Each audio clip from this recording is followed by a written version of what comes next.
Hi guys, this is Mrs. Novella from the Expressive Arts Room, and today I'm going to talk to you about fairy tale character mask construction. So by now you have already completed the character mask final draft, and what you did is you built upon a pre-existing mask template with details that extend the mask shape to emphasize the traits and characteristics used to describe your character. So now we're ready for the construction part. So what you will do is you will get a paper plate and you will get a plastic mask just like this. Referring to your character mask final draft, you'll place your mask somewhere within the plate. If you have bunny ears, you may want to put it lower in the plate so you have paper plate to build upon. If you don't, you'll just have to eyeball it and just position it where you think the mask fits within the character details. For my mask, I centered it right in the middle.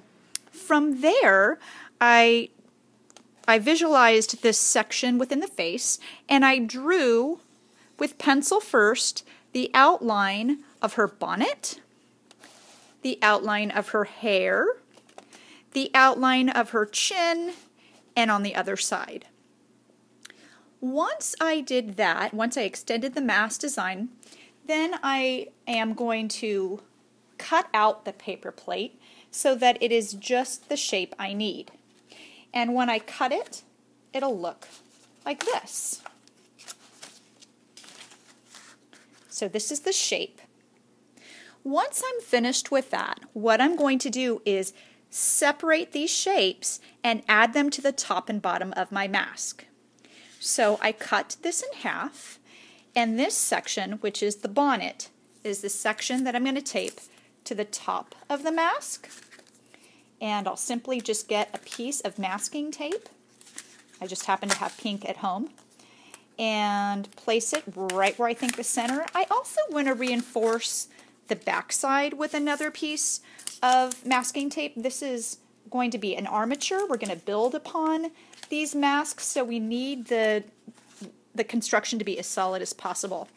And then I'll take the bottom portion and I'll tape it. I want to make sure that I'm not covering the eye holes. And on this one, it's going to be a lot easier for me to tape it to the back side of the mask first, since it's going to come from behind.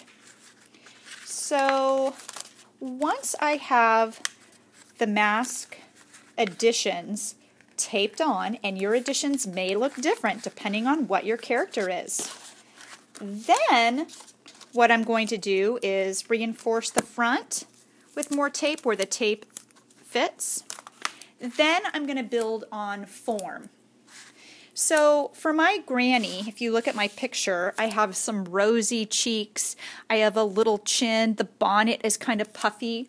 So what I'm going to do is I'm going to wad up newspaper into little wads, and if I want little cheeks right here, I'm just going to put a tape fold here, and I'm going to put wadded up newspaper right here, and I'll do another tape roll here and get my pre-wadded up section of tape of newspaper and tape it here.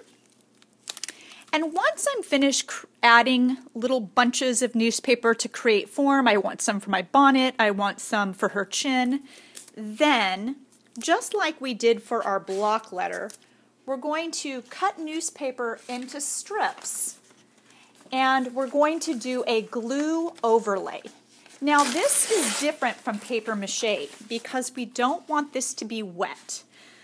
We want this to be just a structure that is solidified by newspaper. And so what you would do is you would cut newspaper into strips like we did with block letter. You would put glue on all of your perimeters and the interior space, and you would cover all parts of your mask, except for the eyes, all parts of it, a couple layers, and you also want to make sure that the newspaper is folded over to the back side of the plate and glued on that way to reinforce the structure. So a minimum of 2 layers of newspaper glued flat and secure onto your mask, and that is how you'll create your fairy tale character mask construction.